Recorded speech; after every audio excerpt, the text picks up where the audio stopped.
Live from downtown Detroit, Local 4 News at 6 starts now. New at 6, upholding the law or breaking it. A Detroit police officer faces a judge accused of ditching a $500 restaurant tab. You'll hear what her attorney has to say about it. Rod.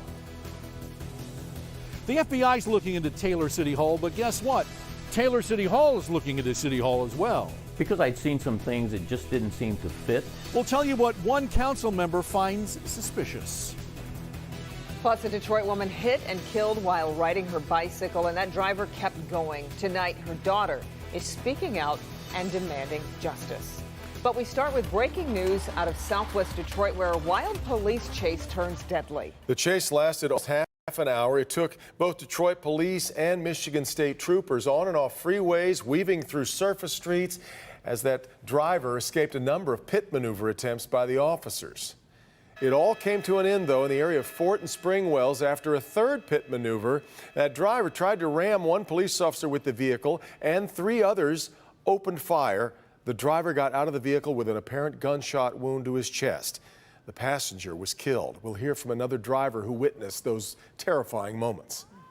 Well, I didn't know what was going on. You had police cars coming from all different directions. So you were kind of caught in the middle. You didn't know whether to stay or keep going. And it was just, I just wanted to go home. It was scary. It was scary for me because you don't know what's happening. That really is the problem with these kind of chases. We also have learned both people inside that vehicle believed to be connected to a shooting investigation from Friday. We'll keep following the story on air and online at clickondetroit.com. Also making news here at 6, this is Sheila Jett. She is a mother, grandmother, and great-grandmother who was hit and killed Saturday night while riding her bicycle. Police say that driver just kept on going, leaving Sheila to die. Investigators are struggling to find any witnesses. Jamie Edmonds spoke to Sheila's daughter, and Jamie, she had some strong words for her mother's killer. Kimberly, that is correct. You know, Mia Matthews was reluctant to even talk to the media, but she did so today because she lost her mother a day and a half ago, and she wants justice. This is the picture of a mother, a grandmother, and a great-grandmother. Her name is Sheila Jett. She was a woman who loved her family and friends, and they loved her. Everybody loved my mother. All my friends called her my Ma. You know, she was known as Mama Sheila. Jett also loved to ride her bike through Detroit. Her daughter Mia Matthews believes her mother was riding over to her house Saturday night. And she was just telling me just recently, like, feel my muscle in my leg. Like, it's so strong from riding my bike. And, you know, this happened. Between 8:30 and 9:30 p.m. Saturday, police believe Jett was riding eastbound on Schoolcraft between Bentler and Westbrook when she was hit and left to die. The family says it was probably an accident, but the driver had an obligation to stop to try and help. Once you pull off, then that's when you make it a crime and you make it a murder. You murdered my mother. Now the family is looking for justice, and they are pleading. If anyone knows anything about what happened to Jett, please come forward. This was ruthless. I don't know how you could live with yourself and know that you ran somebody over. Everybody's life is precious. She was my mother. She was somebody to me. And I did talk to Detroit police today. They tell me they have no leads as of right now. This is Schoolcraft. I'll just take a step aside. As you see, there are no houses here. There are no businesses, which means there is no surveillance for people to go on. So police and family completely reliant on a witness, someone coming forward and figuring out who this hit and run driver is that took a life. Kimberly, Devin, back to you. It's just awful. Jamie, I know it's probably a little bit early, but have they talked about funeral arrangements?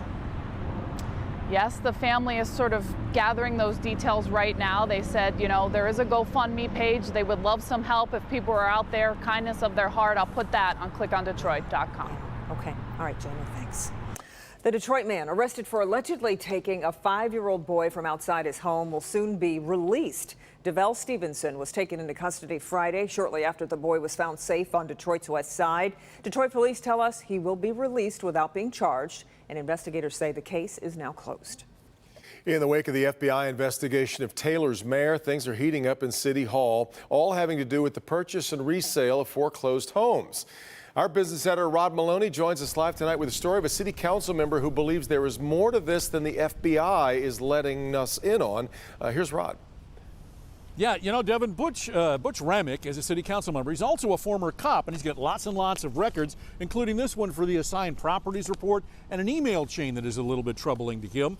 And what he's saying is that there's a lot going on in here right before city council's eyes, and they need to go to work on it.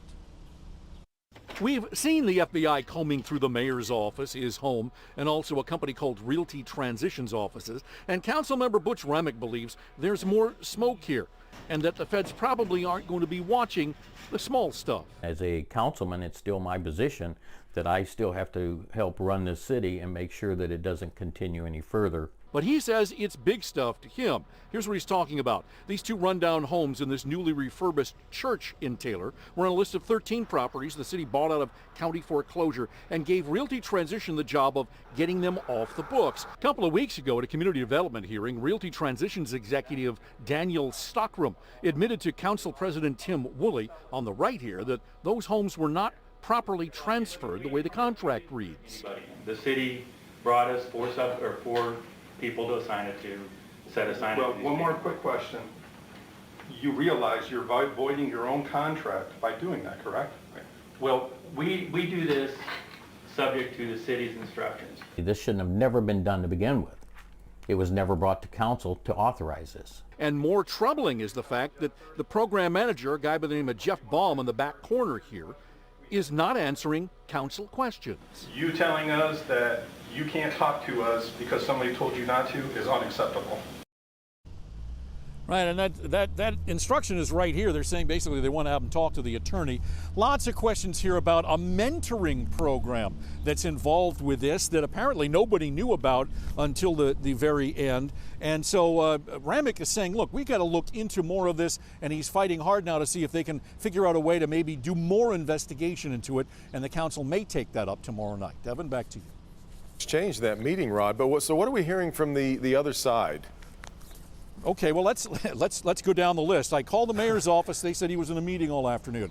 I called Jeff Baum, the head of the program. I got nothing back from him. And Realty Transitions took my number. Never heard back from them as well. Not saying much at all. All right, Rod. Kim.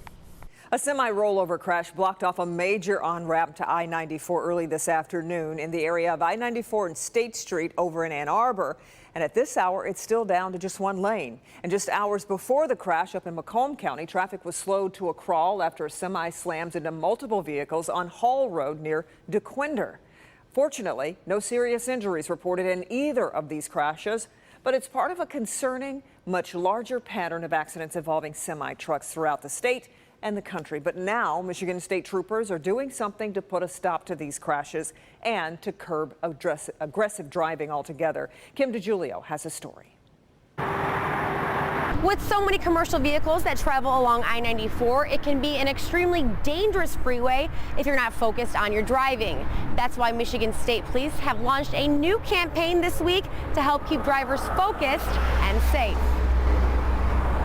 Driving distracted, texting, aggressive passing on the right, following too closely, speeding. These are all signs of aggressive driving, which Michigan State Police will be keeping a close eye out for along I-94 between Jackson and Taylor. I-94 is a major thoroughfare through the state of Michigan. It really links commerce from Chicago and points west to Detroit and even into Canada. These increased patrols are a part of the TACT campaign, ticketing aggressive cars and trucks. That a lot of these drivers don't realize that trucks are harder to stop.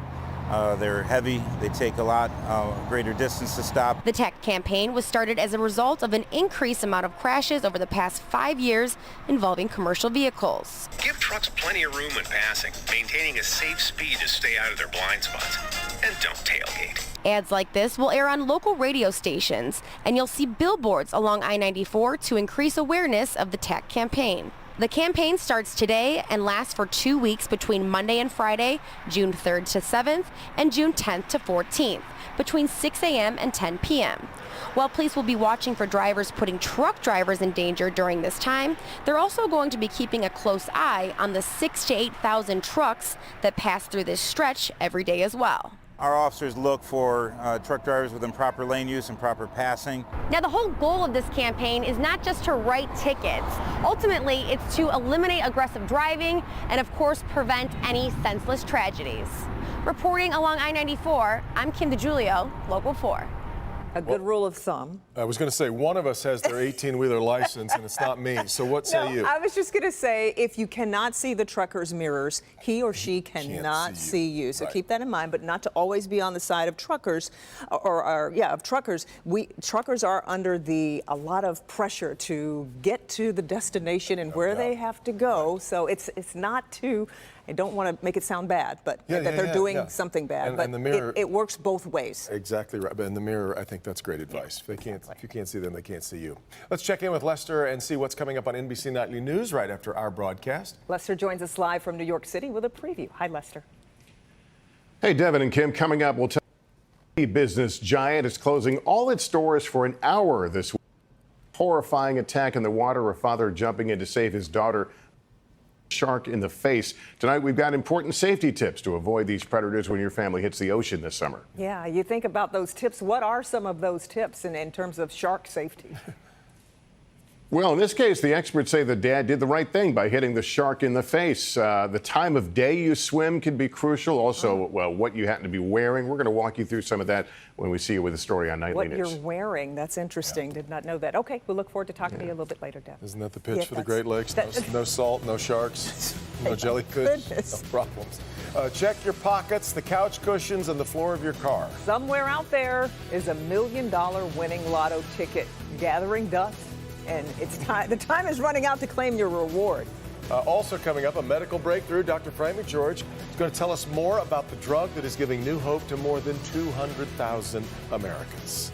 Ben is not running off to look for the ticket. Apparently no, I will be working tonight at 11. But before you run off to the patio for dinner tonight, notice that we've got a pretty quick cool down. We'll look at how chilly those numbers get in the morning and whether we can see any warmer temperatures before the weekend. That's next.